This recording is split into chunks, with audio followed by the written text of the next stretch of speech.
And I tell anybody, it's not really that big of a blessing to have a woman with you while you're doing time. Yeah. Welcome to More Than an Inmate's Girlfriend. I'm your host, Jay. And today is the very special episode that we've been waiting to release. We are interrupting the month of betrayal to insert a very special episode to us. As a new podcast and interviewing different prison wives and different guys that are incarcerated and trying to reach a larger audience, you network, right, with different people. And this man was so gracious to let me interview him. Most of you probably know who he is because he's all over social media. His name is Chris Willars. So Christopher_life_Willars is his handle. And if any of you have followed him or have watched any of his videos, he is so good at what he does. I found myself, while I was interviewing him, just thinking about how important the messages that he's saying are in this instance. He met his wife while incarcerated. He came home after 17 years. He was sentenced to 144 at a very young age. And his story is just wild. I binged so much of his content in the days leading up to the interview because I really wanted to make sure that we were prepared, but also I wanted to ask questions that maybe he hadn't touched on. And a lot of his stuff is about staying free and mental health and what it's like being in prison. And I find he's so genuine and real that you just can't help but listen to this man because he makes you feel like you're there. He's very good at conveying the emotions of the different aspects of prison life and what it's like in relationships and whatnot. So we felt very blessed that he accepted to come on. I think you guys are really going to love his perspectives on things because a lot of our loved ones aren't always able to communicate properly or convey their thoughts and feelings properly. And Christopher Willars does a very good job of doing that. And if you don't follow his content, I highly, highly recommend it because it's so engaging and it makes you feel, or at least it made me feel, a lot closer to Nick, being able to listen to his content and hear what he's saying. So I think you guys would love him. But yes, this man has like millions of views every month on all the platforms. He does so much. He's everywhere. He's got so many things on the go. It's an amazing story considering how popular he is and how many things he's doing, considering he only got out of prison in 2020 during the beginning of the pandemic when the world was crazy. So to see and watch and learn about how far he's come and how his wife had a huge part in it and how they were and how he was during his prison sentence. There's just so much to learn from this man.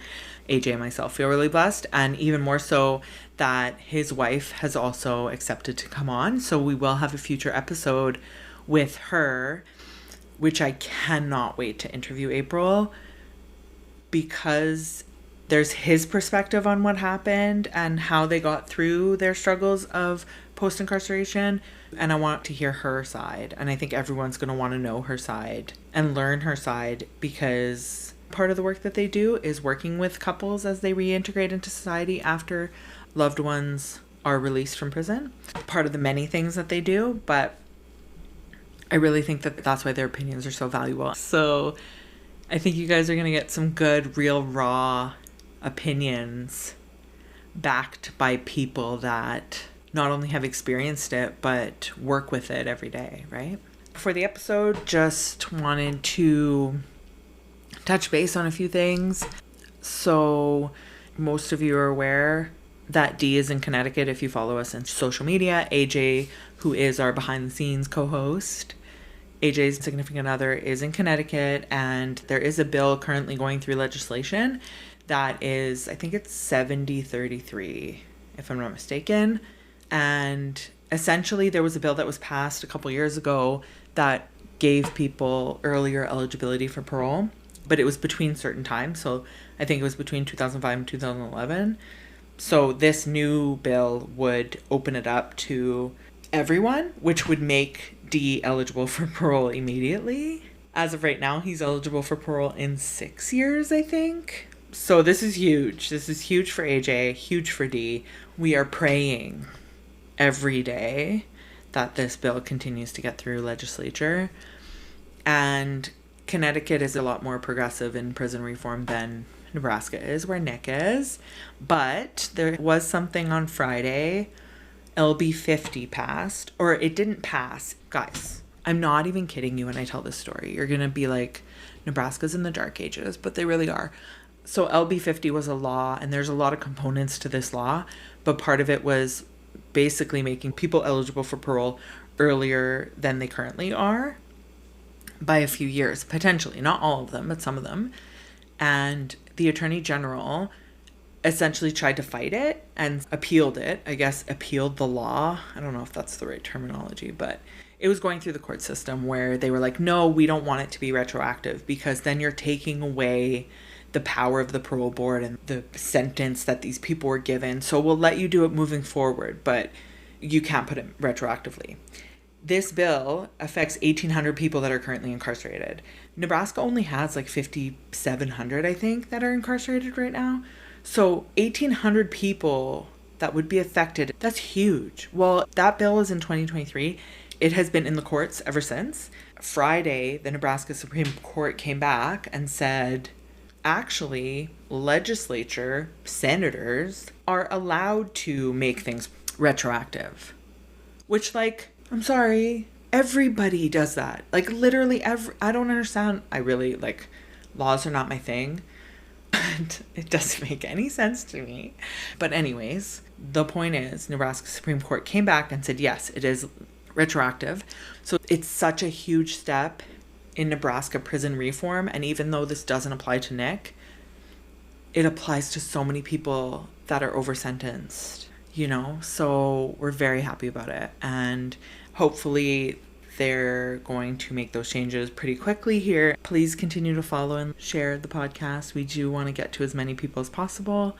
And that is really the only way we can try and start really affecting change, right? So if you have any questions, if you have any comments, please reach out to us at More Than an Inmate's GF on TikTok or at podcast_prison_GF on Instagram. If you have anything that you want to say, if you want us to share anything on the podcast, just please reach out to us. We want to continue building this community. We love when people talk to us, and we just want to share the love and continue on this journey. So I will let you go to Christopher Willars' podcast episode. Yay! I hope you love it. Enjoy. Back to the beginning. You said that before you caught your charges that you were in a relationship, correct? For sure. You talking about all the way back, like before I ever got incarcerated? Yes, sir. Before you were arrested. Yeah. I was in a relationship, but I was only 19. Mm-hmm. So I don't know. Looking back, no harm and disrespect to the 19-year-olds out there, but, you know, it wasn't an adult relationship, not to the extent that obviously I'm in now. Fast forward. I was somebody that was always in relationships, so I had a girlfriend. Serial monogamous. Yeah, I was that guy. Always had the girlfriend that was the cheerleading captain or something, and yeah, I was always lucky that way. And did she stick around at all once you were arrested? Oh my goodness, no, she did not. She stuck around for, man, I tell a joke, and it's no harm and disrespect. We've talked since then, since I've been home, but she was gone before the judge dropped the gavel. She was gone. But I was 19, she was 18, so we go from, to put it simply, I was great at living two lives, right? And I never exposed her to any side that would have had her thinking I would have ended up in prison. And she didn't come from that background. So, you know, when it happened, and then to the severity of my offenses, my charges, the time I was facing, she was shocked. So I get it. Yeah, that would have been shocking if you were Mr. Good Boy and then to come find out that you got arrested. Poor girl. Yeah, for sure. So then you go into prison, you get your time, you're trying to adjust, and essentially build a life because you're given a large sentence at such a young age. Were romantic relationships even on the radar at the beginning? Not at the beginning. So before I got sentenced, I'm in the jail, and I learned relatively quick how to maneuver in prison or in jail while you were incarcerated. Like, I had some old heads immediately that I guess they seen something in me. You know, I like to play chess, so I'd sit down and play chess versus getting on the card table. And they told me, they said, yo, incarceration is about a manipulation. They're like, if you ever want to control or make moves in here, you got to know how to manipulate the environment. So I wasn't looking for a girlfriend while I was first locked up because I didn't really understand how you could have one. But I was definitely trying to, you know, convince a female guard to take a liking to me, if that makes sense, so I can make some moves. Yeah. So that was happening at the beginning. You were already thinking about COs. Yeah, early on, man. I was trying to just, in that environment, just be in the best situation. And I was watching dudes in that environment whispering sweet nothing to the guards on the floor, and next thing you know, they got whatever they want, cash, money, or whatever it is that they're trying to get at that time in that environment. So I was just trying to basically get in with the program or get in where I fit in, for real. Fair. So COs, I think it's a prison wives or girlfriend's worst nightmare. What is the reality from your perspective and where you were of COs getting with incarcerated men? Oh, man, it happens all the time. Prior to me meeting the woman that became my wife that I just celebrated 5 years with, who I married while I was incarcerated, I was in a 6-year relationship with a kitchen staff worker. And it was, for all intents and purposes, despite the environment, it was real. And it's funny because it happens all the time. It's not like it doesn't happen. The camp that I was on, for instance, Greensville at the time, every woman that worked in that kitchen had a boyfriend that worked in that kitchen, whether they had a husband or not on the outside of that thing. I'm just being honest with you. I think part of it is it's attraction. Of course, there's some manipulation going on most of the time, not all the time. Usually, sometimes it's feelings, you know what I'm saying? But I think sometimes the woman may want to feel safe in that environment, so they're going to attach themselves to a dominant male figure in that environment. Those different reasons and motivations, but it happens all the time. Wow, that's interesting. I never thought about that part. I always just assumed it was like a insecurity thing and just being flooded with men who are interested, but I never really thought about the aspect of safety too. Yeah, I think the insecurity thing that the female staff get at times, I feel like that's unfair. Okay. Because I feel like that's just a shot that society throws. But if you're in an environment for 12 hours out the day, 4 days a week, and you're having consistent conversation with somebody and maybe nobody else is listening to you in the world, right? And here's the thing, and this isn't a knock to all men or nothing, but a lot of women are not treated the way that they should be treated. So you put a woman in an environment where they're surrounded by a bunch of guys, but also guys that all they do is study the people around them, and they're already trying to just take a good step with that. They know exactly what to say, whether it's with good intentions or bad intentions. And things happen. So before the one that you ended up in a relationship with for 6 years, you've had other opportunities. How many other times were there guards that had approached you or you had approached them? The only woman I approached, like, really is my wife.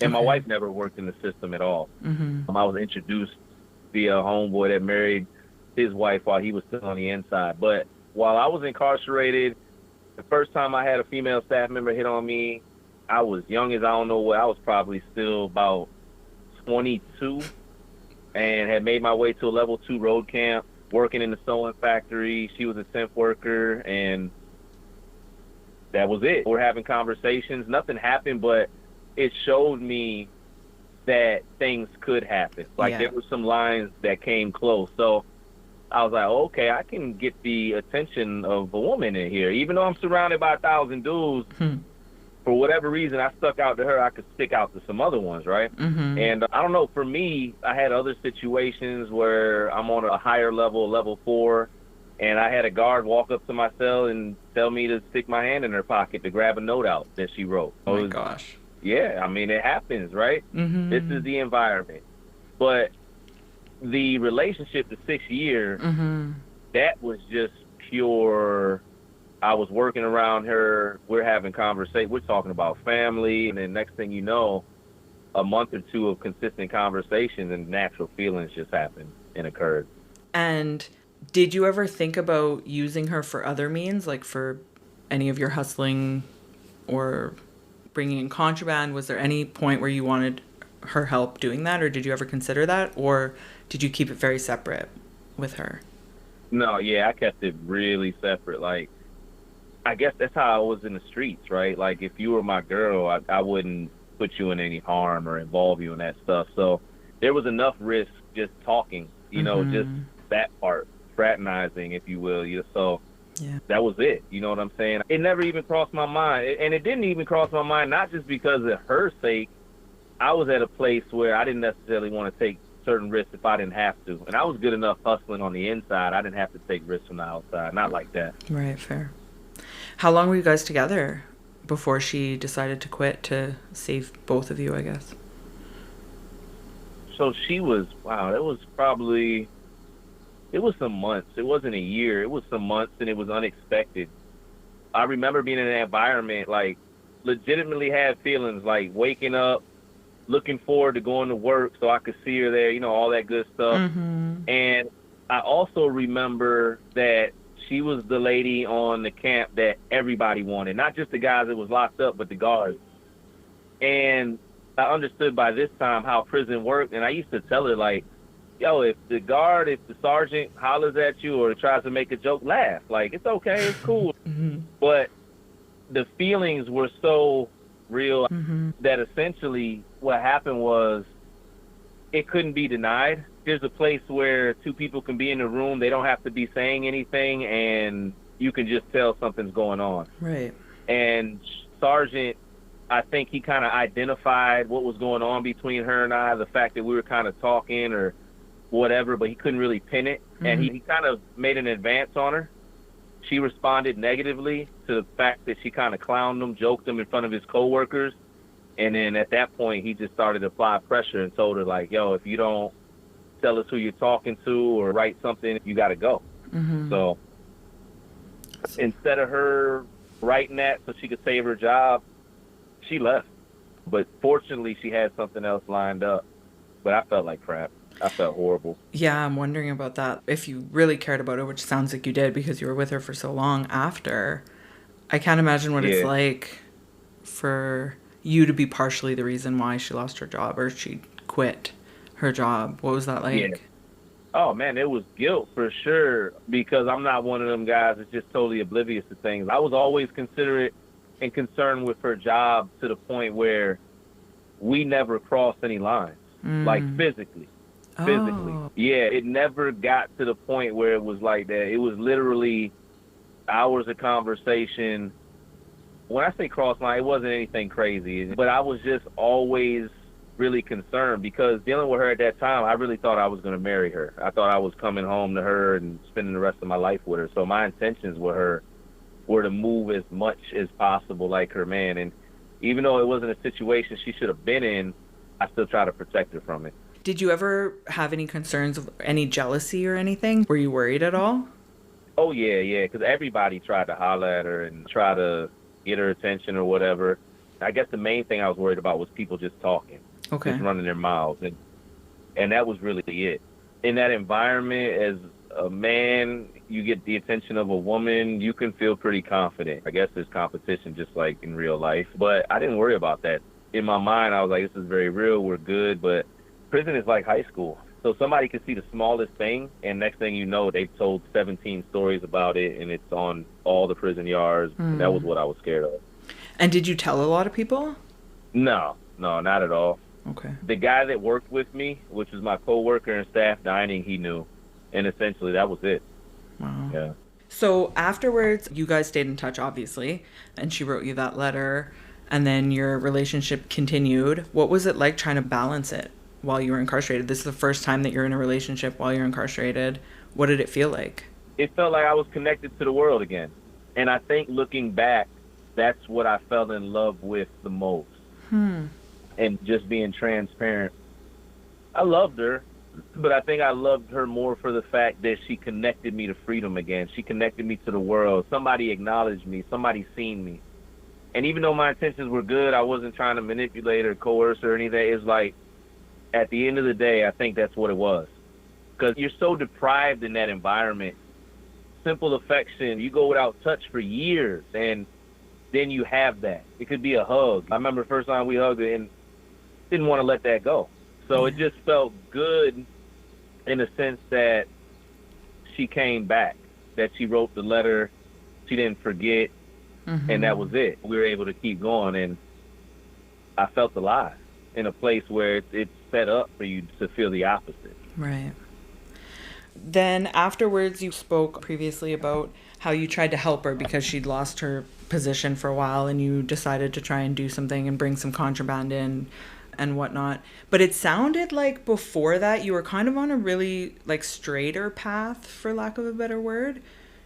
Do you think that it kind of threw you off track doing that, or because of her you kind of went back to old habits? Yeah, there were some times where she was struggling with some things financially or whatever, and just as a man being in that environment, wanting to be resourceful, trying to figure things out, trying to say that whatever, I think it did put me at risk. But at the same time, I was also in a point in the bid where I wasn't yet all the way that positive guy. I was still running with a car. I still had some stuff with me. I was still growing. But I think it definitely put me further into prison mode, as I put it. Because when you're locked up, if you can have a phone, if you can always have your box full, if you got a woman that's riding with you, especially one on the inside, whatever, on the outside, that puts you at the top of the food chain. And in the environment like prison, I always want to be at the top. Yeah, it fed my ego. It fed some things that it shouldn't have. Did you find it more difficult, though, the fact that she connected you to the outside world, but you were still stuck in the prison world? Was that ever a conflict for you? Yeah, absolutely. Plenty of days, because we dealt with each other for years. So I would hear the things that she's going through, hardship, and I couldn't really do much. Yeah. Or just the simple fact that now, instead of being able to just focus on my prison sentence and what was going on inside those prison walls, now my mind was on the outside. And I tell anybody, it's not really that big of a blessing to have a woman with you while you're doing time. Yeah. Like, people are like, yo, that's crazy. How can you say that? But it's almost a distraction. I hate to say it, right? Depending on where you're at with your prison sentence, never mind the fact most guys shouldn't even be wanting to get in a relationship right away, but it's so much more stress when you're in a relationship, because now you got to navigate the phones. You got to try to stay out these dudes' way. You got guards that's jealous in the visitation room. It's a whole bunch of varying factors that you wouldn't have had prior to that, when all you had to worry about was keeping commissary in your box. So in hindsight, would you say that the pros still outweighed the cons, or maybe not? No, I think the pros didn't outweigh the cons. And that's not a knock on, that's not a knock on her or any of that. But overall, the reality of the situation is all we could do was have conversations. Good conversations, fulfilling conversations, but eventually the conversation ran dry. There wasn't enough to talk about or whatever it was, and it was just plenty of stressful days, and not because of her, because of me, because I was still behind those walls, and she's wishing that I was there, and different things, different varying factors. So it's complex, but I think it added way more stress to my prison sentence. And for the type of individual I was, it put me in a lot of situations where I was easily triggered and could have went over the edge a few times while I was on the inside. So because she was a CO, that also probably added complications. And I know you spoke on some retaliation happened even because she was a CO and they'd figured it out. Yeah, for sure. I got shipped and put in all types of stuff, man. The prison guards, the sergeants, all them, they were mad because the way the rules were set up, the second she quit, she could write me letters with her name on it, whatever it was. She couldn't call me, but at that time, we're getting a Google number set up, and we're talking on the phone anyways. But when that first letter came through and her name was on it, and they had to deliver it to my cell, and word just went crazy, And they had already had their suspicions, but now, here we go. Yeah. They were coming to the cell, they were shaking down, and all it was they were mad. Wow. You know, and shout out to the guards that watch my social media to this day that told me, you know, I wasn't going to make it up out of there and all that other stuff behind that incident. Wow. And I'm pretty sure they're enjoying the show now. Yeah. So you did get to see her. How does that work? To a certain amount of time, she was able to come visit. Wow. Yeah, so I was able to see her. By that time, I got transferred to another institution. It was funny, though. When I got transferred to the other institution, the warden that was on the camp, when she had to walk off, ended up being the warden on the camp that I got transferred to. So every weekend, he was seeing her on the visitation log, and we was up there in the visitation room having a good time. Oh, my gosh. Yeah. So in Nebraska, where my husband is, he has a friend that married a guard. And it's been years, and she's still not allowed to go see him. She wasn't even allowed video visits. So you guys were pretty lucky, I think, in that regard. Yeah, different states, different rules, different laws.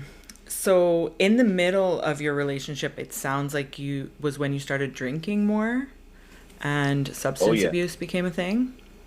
Do you remember, was there a certain moment where you realized that your drinking was getting out of hand?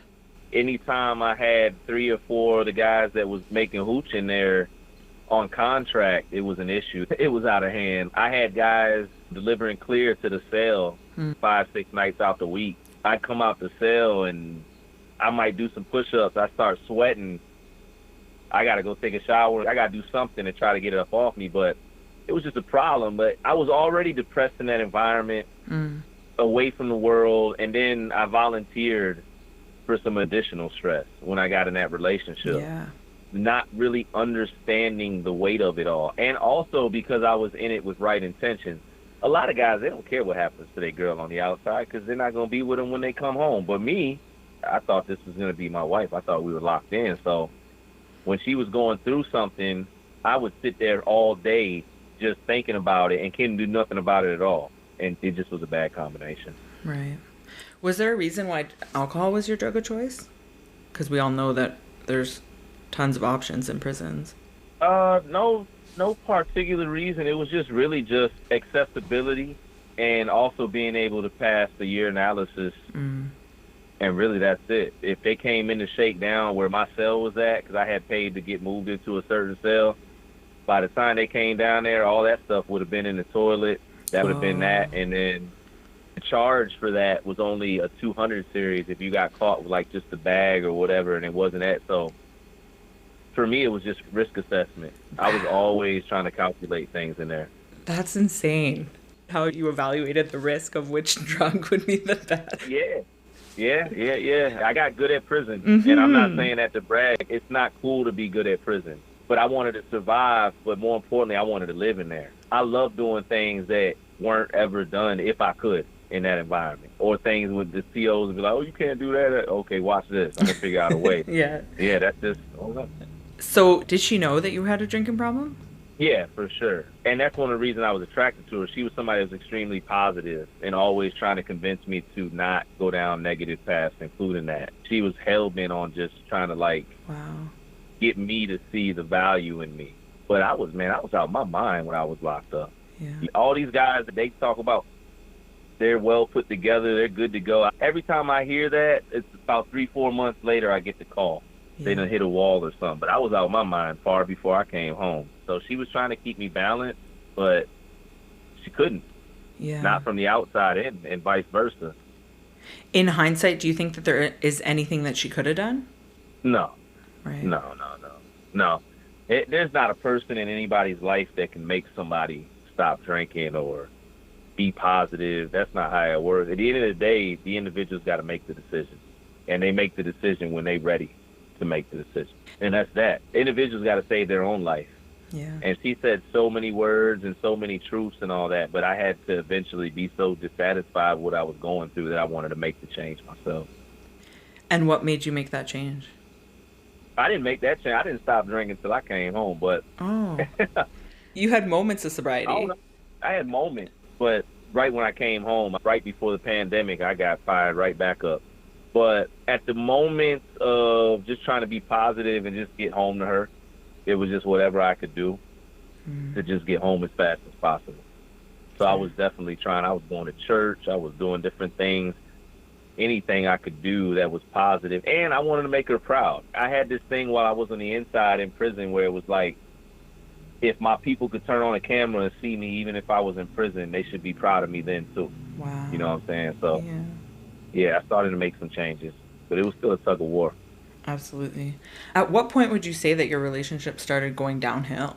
When the anxiety and the stress just became too much of the separation, when there was no more conversations. We'd get on the phone, but it would just be like forced conversation or not really anything to talk about. Or I'd be like, you got to talk. You the one free, or I can't keep talking about what's going on in here. It started to be those types of conversations and frustrations with one another because of the actual reality of what we were in. When we started dating, I want to say like 8 years left, 9 years, something like that. And you fall in love with the idea of being with somebody, but you don't really calculate the length of time and what happens within that length of time. A lot happens within a year, and we're talking about 1 year, 2 year, 3 year, 4 year, 5 years. So yeah. And how did it end? What made you make that final decision to end it? I couldn't take it anymore. I couldn't take the stress. I was grateful to be in a relationship while I was incarcerated, but I couldn't take the feeling of not being able to help a situation. I couldn't take the feeling of having to be stressed out over the phones, and I couldn't take the feeling of waiting on a visit. I was over it. I wanted to get back into my prison mode, my bid mode, because I needed to lock in to finish my time. And I was too distracted and just too stressed, honestly, while I was in that relationship. How much time did you have left at that point when you guys broke up? I had about 3 years left. Oh, Yeah, wow. it was about 3 years left on my sentence. So we were short enough where she probably thought for sure that we could make it. We did 6 years. He's got 3 years left. But I grew into this man that to this day, and it will continue to be, I'm brutally honest. And I've got a saying, I'd rather somebody hate me for telling them the truth than love me for telling them a lie.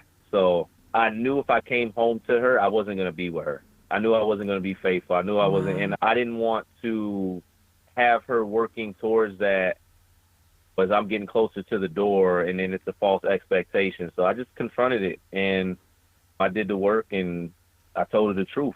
It hurt.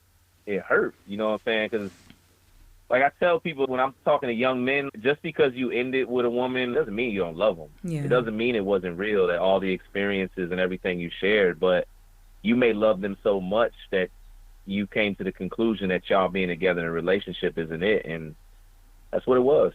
So I did the grown man thing.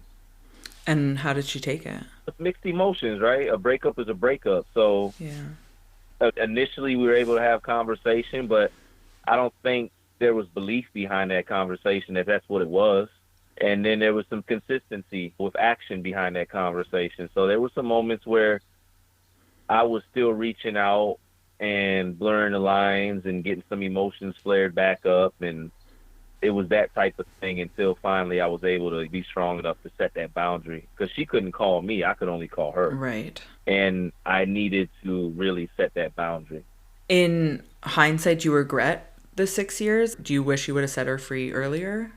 No. I mean, well, as far as for her sake, yeah, for her sake, for sure.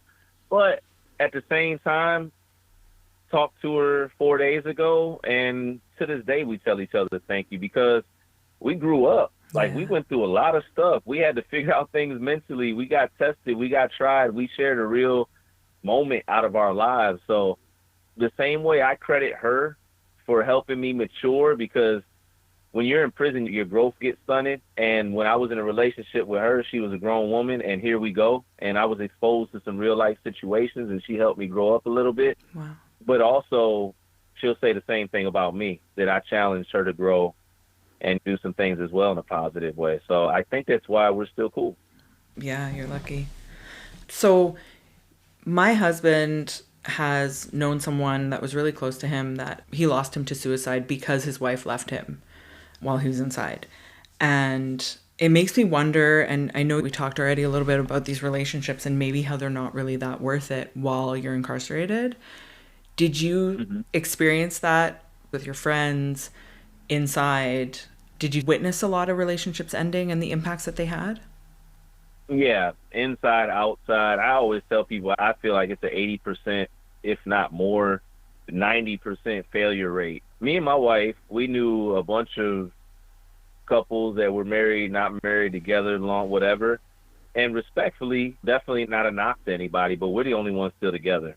Oh, And not only that, as people that are coaching couples, and our success rate is decent, actually. We're doing some work and helping some couples stay together and transition back into society, but they don't last.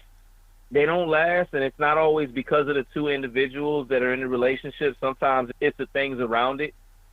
A lot of times it's mental health. hmm. A lot of times it's maybe some people aren't being honest with one another. It's different varying factors, but not a high success rate.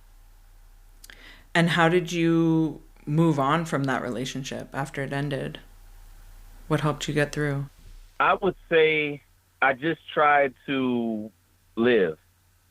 You know what I'm saying? I just tried to get back into my bed, if that made sense. I was looking for ways to essentially try to just get back into the world that I needed to be back into, which was prison, because I was still living there. Yeah. So I tried to avoid the phone. I tried to not think about visits. I tried to go out on the rec yard as much as possible, but that's really all I could do because at the end of the day, I was still very cognizant to the fact that I had just ended something that was long standing because you're locked up and all you have is your thoughts. I don't care how you try to occupy yourself. Yeah, You got plenty of time to think in there. for sure. So you obviously didn't try looking for another relationship after that, but your wife came into the picture. Can you talk about that? What happened? Yeah, my wife came in the picture.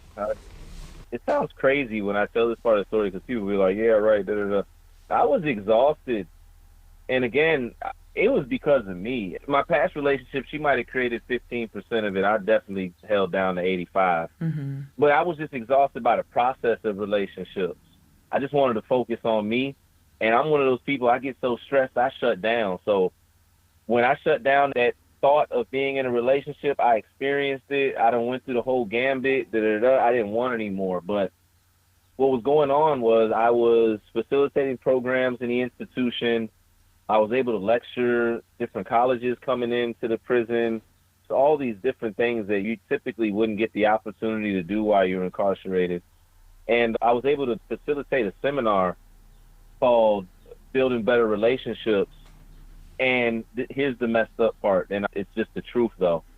I used to facilitate that, and we were able to go spend a whole day with our couple as a couple. So I went at the time with the lady that I was dating, the woman that I was dating prior to me meeting who would become my wife. Mm-hmm. So we were together during these programs, and the individual that introduced me to my wife was in the program as well. She came in there to see her husband participate in the program. She heard me speak, and she must have picked up on something between me and who I was dating at the time. And she had sent word to her husband, who at the time was my right hand, and she was like, I got a friend I want to introduce you to when the time's right. I know you're in a relationship. Hmm. And I had knew about my wife about a year prior, but I was still coming out of a relationship. But anyways, fast forward, my buddy was on the phone. He called me over. He was like, bro, grab the phone real quick. I'm thinking it's his wife, because if he's got to run to the window, get commentary or something, he always used to ask me to hold the phone. Okay. Hey, bro, talk to sis. Da, da, da.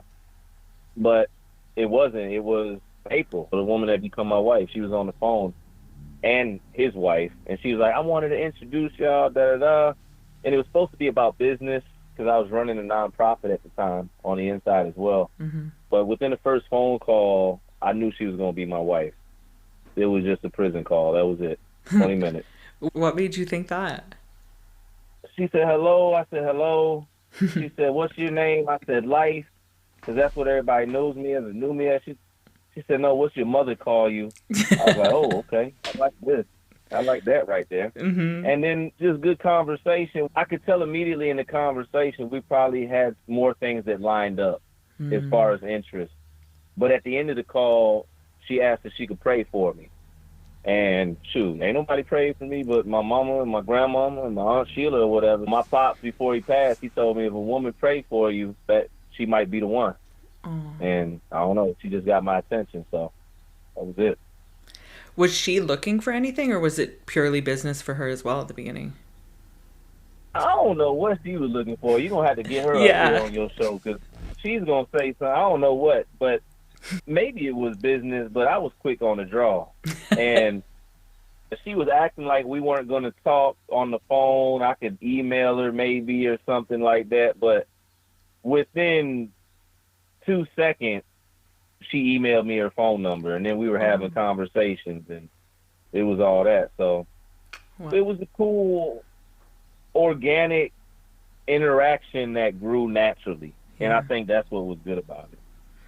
And how long were you together before you decided that you wanted to get married? When we got married, we did not decide necessarily that we want to get married the conventional way. So 2 years, yeah, we were together about 2 years, and then we weren't going to get married. We were going to wait till I came home, and the counselor gave us some bad information. So she put us in a situation where we had to get married in order for me to come home to Georgia. And at that point in time, instead of staying in Virginia where I did my time as a man and knowing myself, and at the same time not knowing myself and wanting to be with this woman, mutually we made the decision.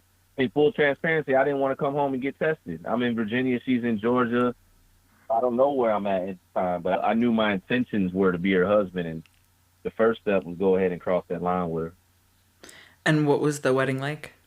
Traumatizing. We got married in a visitation room Yeah. on a road camp with the guard watching us. We had a wonderful couple, the justice of the peace and his wife that was a witness. The camera didn't work, so we didn't get any pictures for real. And afterwards, we got a 2-hour visit, and that was it. And I had to sit there, because whenever I get off visit, I used to run upstairs, get on the phone, and call her when she was driving away or whatever. And I had to sit there and just talk to my wife driving off and deal with the thought that there was no honeymoon. And I couldn't even hold her tonight, you know what I'm saying? And this is my wife. Yeah. But yeah, it was really bittersweet. I understand that. It was similar with ours. And we got married for similar reasons to yours. And it is traumatizing. It's not what you expect. It's not what you dreamed about. And I don't know as a man what you dreamed about, but it definitely is not the scenario that you would expect or want for any marriage to begin that way. Yeah. Right. And you had like 6 months left, correct? Till you were coming home? Yeah, I had about 6 months left. Yep. I've met a lot of women who the build up to coming home is an experience in its own, where their significant others like change a lot, mental health becomes more prevalent. What was your relationship like leading up to you coming home, and were you changing in those last few months? Yeah, I was definitely, anxiety was getting to me because I'm always forever one of those men that's like super focused on making progress. And I knew it was about to be go time. And I just had these anxieties and stresses that I allowed to trickle into our relationship over the phone towards the end. I ended up being one of those angry phone guys, not managing my tongue, not managing my emotions, taking a lot of what I was going through in there, what I felt on her, because I was communicating with her every day. I treated my wife bad, quite honestly, and I talk about it. And it wasn't fair to her, because I can't speak on everybody, but my wife's an angel. Like anybody that knows her, I got one of those women that she don't do nothing. She chill. So for me at that time, and I talk about it the year after, the amount of trauma and unaddressed mental health issues I came out with, it caused trauma on her. Right. I may not have been the guy that did the horror, and it's all bad, but did things physically. But like I tell young men that I mentor, guys I talk to, man, you got to be mindful of your mouth and what you say, because you can't take certain things back. And mental abuse, mental trauma, especially on somebody that you're supposed to protect and cherish, hard, man. It's a hard reality you got to face when it's time to address it. And as you were coming home, you're saying that you were anxious. Was it anxiety coming home or anxiety to make it there? Not so much to make it there. It was just coming home. Okay. I had been through the work. I've been through solitary confinement, level fours. I was on a Yeah. level one now. And at the very end, before they called it COVID, like they quarantined our pods. They called it respiratory illness going around. That was scary. Mm-hmm. But overall, it was just the anxiety. Like I never wanted to, thank God that I'm not now. I never wanted to be the guy that just came home and was average. I'm not knocking the guy that wants to be that. But I always wanted more. And I was fed up with being in there. I was over it. I was tired of dealing with COs that weren't as smart as me, with all due respect, you know, or didn't care about whatever it was, like having control over my life. And I was just ready to go, you know. So you were putting pressures on yourself. Oh man, extreme amount of pressures. And I still put pressures on myself now, but the difference is I've gone to therapy, I still do, and it's the right type of pressure. But back then it was the pressure that is not needed for an individual coming home from incarceration. Yeah. I was definitely putting some unneeded stuff on me for sure. And what was that like coming home on that day? I saw the video. I'm sure a lot of people listening to this would have seen the video. And you seem like a deer in headlights. I don't even know if it was registering to you. What was that like coming home and actually being free? Yeah, if anybody's seen any of my social media stuff and they look at the video that's pinned of me walking out of prison, I could have been the poster boy for PTSD. You know, literally, you could have put me right next to the definition of it in Webster's, because there's a percentage of guys that's in there, they're just doing their time, la-di-da-di, and then there's a percentage of guys like us that we're on level fours, we're getting into gang fights, we're calling shots, we're in solitary confinement for 3 years. Yeah. It's just different. But man, I was numb. If you look at that video, I'm twitching. Like I'm literally twitching because the level of stress running through my body is manifesting physically. And yeah, man, oh man, I was a totally different human being. Do you remember it? Totally different. Yeah, I mean, I remember the majority of it. There's definitely stuff that I probably forgot. You know what I'm saying? But I think the moments that I forget is because I came home and I started drinking heavy again, you know? Right away. Yeah, my first night. And it's not a knock on my wife. My wife's in recovery now, too. But we're celebrating. We're eating good. We leave the family. We go back to the hotel. Hey, babe, let's stop, get a bottle. Let's have a celebratory drink.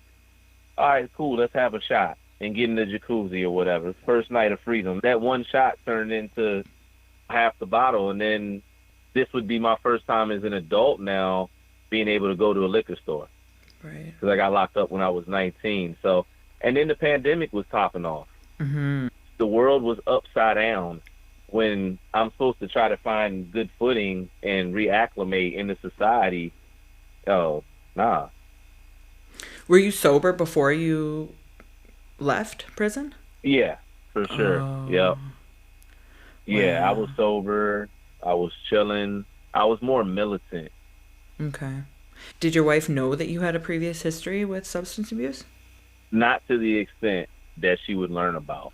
Wow. Not to the extent that I got up on social media and started running my mouth and really giving people a glimpse of my story. And yeah. We have this image of what it's like to come home and what we think it'll be like and what we as wives think our relationship's going to be like. What's it actually like? What was actually your experience? Yeah, so, all right, so first and foremost, I want to say me and my wife just celebrated 5 years happy, got her a bigger ring, family came down, beautiful. That's my road dog, that's my best friend, that's my partner, that's my ace, that's my business partner, that's everything. But what I will tell you is we both say on record we wouldn't have got married prior to me coming home. At the end of the day, the reality of the situation is, even if two people knew each other prior to incarceration, they don't know each other when that individual comes home. A lot happens, a lot changes individuals, but then you mix in that a vast majority of people in these type of relationships didn't know each other at all. You're not around each other. You never lived around each other. You don't know how one reacts if they get a flat tire. You don't know how they manage money. all these different varying factors. You don't know how they deal, if they actually like to go to work, whatever it is. Like, we don't know. Yeah. Do they like to clean the house? Do you like to clean the house? Whatever it is Yeah. that's going on, you don't know, right? Mm-hmm. And then you mix in the fact that the average individual coming home from incarceration has PTSD and mental health issues because they've been exposed to high trauma. Yeah. And the average woman thinks that they could save their man. Yeah. They think that they can love them into being soft and peaceful again. Mm-hmm. And it does not work like that. As somebody that works in the intervention crisis field, it does not work like that. The mental health component is often undervalued and not looked at the way that a couple should look at it, because who wants to say as a man, babe, I'm messed up in my head, I'm having bad thoughts, I don't want to be here, because you don't want to be perceived as weak, especially coming out of that environment. Right. And then as the woman, most times, fairy tale, I'm in love, my man's strong, he's coming home from prison, he's going to be okay. And no, there's a lot of work that has to be done. And then the other things that I would say when me and my wife were dealing with individuals asking for advice or counsel, we say that the patience aspect isn't always looked at. I asked my wife 5,000 questions every single day until she screamed on me, and my wife don't even scream, but she couldn't take the 1 millionth question at that time.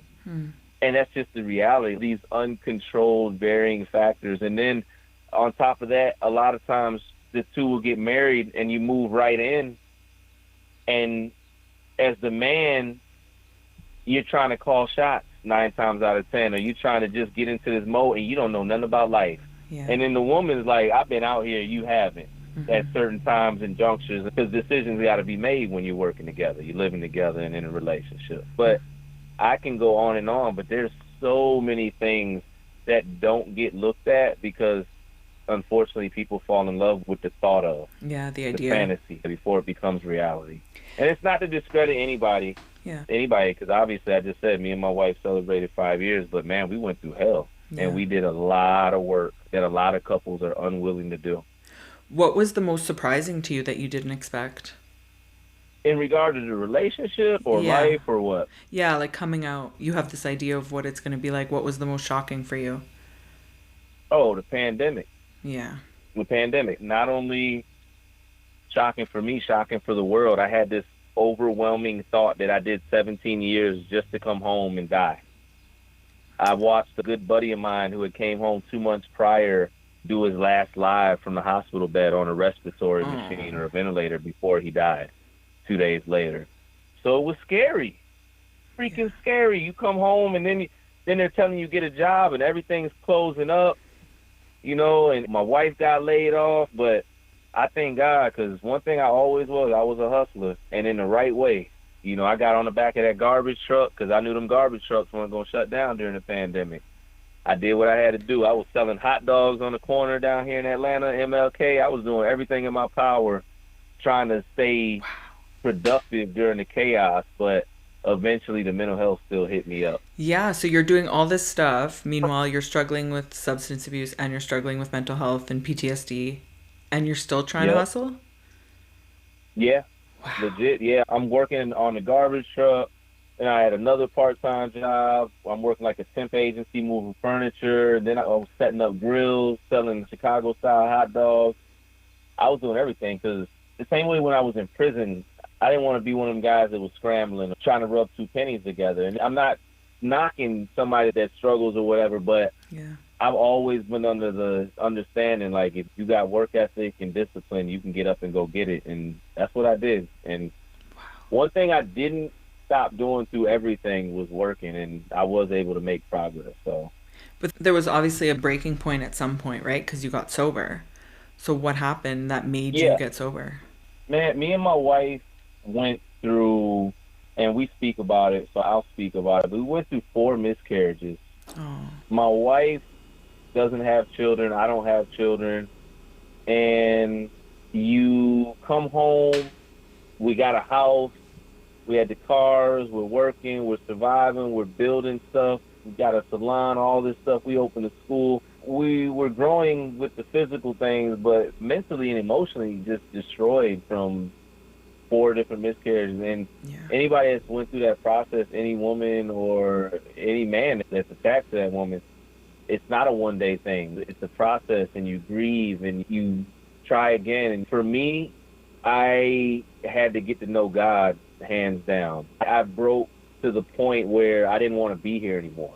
And a lot of that was tied to those situations, watching my wife battle depression, check out, rightfully so. And the pandemic's going on, and it was just a lot. Yeah. And I got to that point where I couldn't do anything but throw my hands up, man. I just got to praying and just leaning on my faith, and then I got some good people around me. Fortunately, I got some good support, definitely mentors, people that were reaching out, trying to get me in line with them so I could get them really doing some things out here in society, and reached out to them and did what I had to do. I go to therapy to this day once a week. Even as somebody that's a mental health and resilience certified peer specialist, I do my work. I got to do my program, my recovery. So, yeah, I broke, and once I broke, I put the pedal to the metal, and I was like, regardless of whatever happens, I looked at my wife. I was like, we're going to have whatever God has for us, and that's it. And that's how I live every day. I was going to ask if there was anything that your significant other could have done to help you in that moment, but it sounds like she was going through her own struggles. That it must have been so hard for the both of you. Yeah, man, and I'm the man, so whatever I feel, I know my wife felt 100 times more. All the different aspects of that process, but the grieving, and then going through that numerous times, and the going to hospital appointments, and sonograms, and hearing and then not hearing. It's exhausting. Yeah, you start to feel inadequate or whatever it is, and not just her. I'm talking about me. Yeah, because I couldn't protect her. It was a bad period, and I think we were both at that place where we could have allowed that to end us. Yeah, or we could have kept going, and I kept going. I kept going until she could start going again, and then we both kept going. Would you say it was God that played a big part for you to stay and figure out your marriage as opposed to breaking it up? Yeah, well, no, when I say kept going, I don't think we had a thought of breaking it up. Okay. I think it was, I was dealing with suicidal ideation. She felt at times like she didn't want to be here anymore after loss of life that many times. Yeah. It was more of that type of thing. We weren't even really thinking about our marriage much as we were trying to figure out if we both wanted to be on earth. It's a lot of pain. And how'd you get through? You just decided that you wanted to keep going, and you reached out and got therapy? Jesus Christ died for our sins. Yeah. I'm not here to push faith on anybody, but respectfully, people can do whatever, but I'm telling you, like, God is real. And we went to church, and not like going to church to solve it, but that was just the start. We went to church one Sunday, and we just cried. And then we got support, and that's it. You can just keep going. It's not a instantaneous fix. It's just a decision that you make every day to keep going. Put one foot in front of the other until the weight becomes less. Yeah.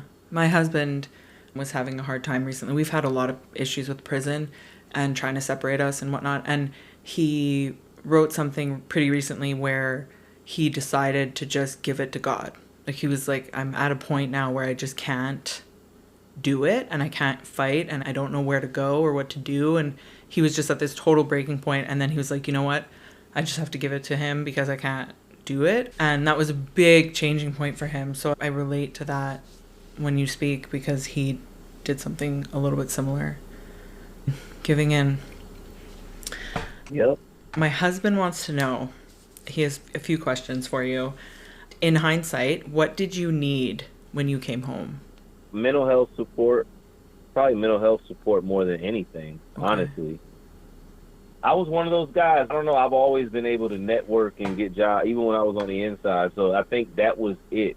I'm fortunate enough that I could figure out the other things, but mentally, PTSD is real. Yeah. And I did not have an answer for that.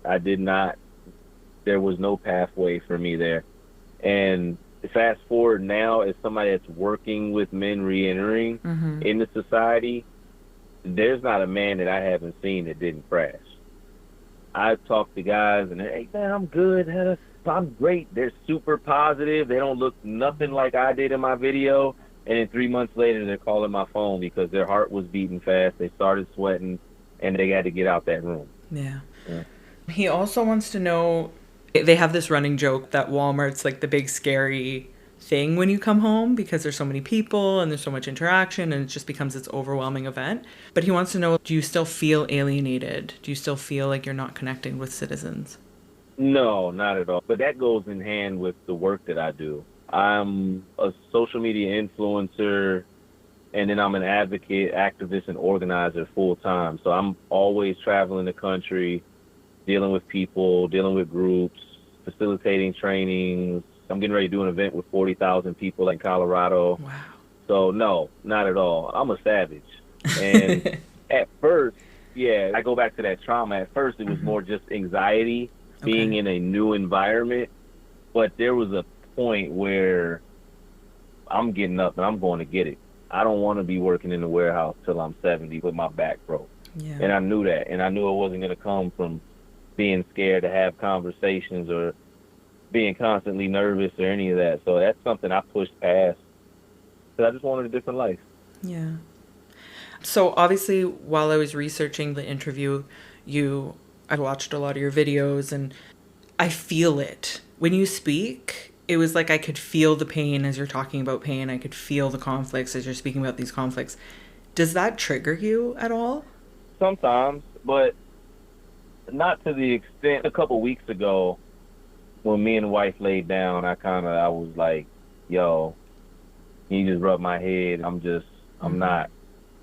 And I think it was a combination. I had just came out of a prison where I went and did a talking piece at, and then I think it was a couple of posts that I was speaking about that kind of just, and yeah, every now and then you feel it, right? Every day I get videos from family members of the things their family members are going through in prison. I get phone calls, different people reach out looking for help, assistance, whatever it is. So I'm always immersed in that experience. And as I once told my therapist, I said, isn't it ironic that the world I once was fighting to escape from is the same world that I have to immerse myself, or that I chose to immerse myself in, that's now freeing me and the people that I love. So I look at it as anxiety as part of the process now when it does come up. And in order for me to keep being a credible messenger, I have to do the job of making sure people can feel the experience as much as possible without having to live it. Yeah. And when I've done that, then usually I'm successful, because then their mind should say to them that I don't want to feel this anymore. And so, I don't know, that's part of, I guess, my payment, but I'm good with it. Did you always know you wanted to do that? Like when you were in prison, were you like, I'm going to come out and I'm going to try and work with people who are trying to reintegrate? Yeah. Oh, wow. Yeah.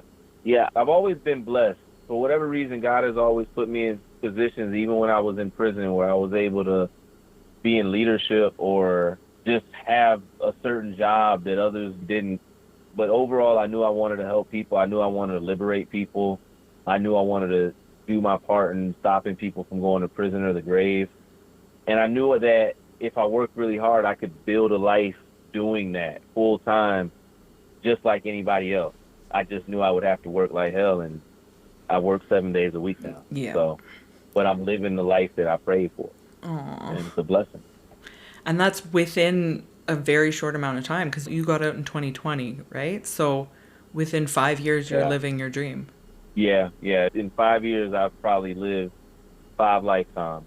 Our social media, I say our because I always include my wife. She's always behind the scenes. But just on Facebook this month reached 16 million people. It's crazy. I haven't looked at the numbers for any other platforms, but we've opened up a vocational school. I got honored for Principal of the Year as a felon that did 17 years. I've been on the news 5-6 times, my foundation, my nonprofit, and it's all a blessing. It's it. But I get up every single day and I try to do the things that the man that's in similar shoes may think it's impossible, so they know they can do it too. And it pays off for me and my family, and it pays off for the people that are watching, because I'm just trying to take excuses away. I think it's a huge inspirational moment for so many people to watch you, because not many people can go that length of time being incarcerated, exposed to all the things that you've been exposed to, and still make it out and succeed so well after so many struggles. It feels like you're constantly surrounded by struggles and you're constantly moving above them. Like, even I was reading about your fire in January. Like, who, what? Yeah. And then you're Yeah, still I'm in an like, RV right now. it's Yeah. crazy. My life is fingers crossed, movie comes. But man, yeah, my life is crazy. And I don't say that, like, I'm the most humble guy in the room. Yeah. I'll clean the toilets at the event. Anybody that knows me, I never brag. I'm never that guy. But if I told everybody everything that happened in my life, like, they'll think I'm making half of it up. But if you look on social media, you'll be like, oh, wait, hold on. Yeah. Or you just check the newspaper or Google my name. You'll Yeah. be like, oh, wait. I did. Yeah, it's been crazy. The last thing I really want to ask you is, since you do have all this experience and you're working in the mental health field, loved ones of those that are incarcerated, what kind of signs should they be looking for if they're thinking that their loved one's not okay? But also, what can we do realistically? Because we know that the realities of the prison system, the limited mental health services available. What do we do if we think that our loved one's struggling in there? So there's a social media post. I don't know if anybody else seen it. It's this little old lady. She's in Florida. She walks down to the water and she says, you want to know how to know if there's alligators in this water or crocodile, whatever it is they got in Florida. And she bends down. She touches the water. She said, if the water's wet, it's got crocodiles in it. And if your loved one is coming home from incarceration, they need help. That's it. Please, step one is do not fall in love with the fact that your guy is strong enough to rise above it. There are plenty of soldiers coming home from wartime scenarios. Not saying prison is war, but you see things that resemble one another. And anytime you're exposed to trauma, direct trauma, environmental trauma, 24 hours a day, you need help. Anytime I'm dealing with loved ones, I'm coaching loved ones, I continue to say build a mental health support group or support plan around your loved one prior to them coming home.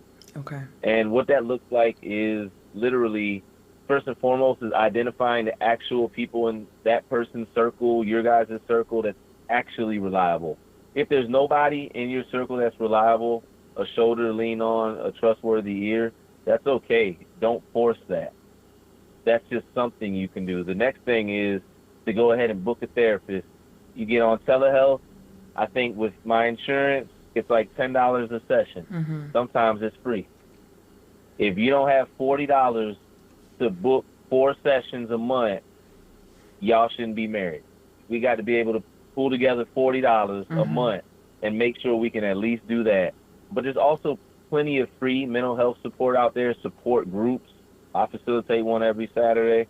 But there's resources out there. There's different organizations, different communities.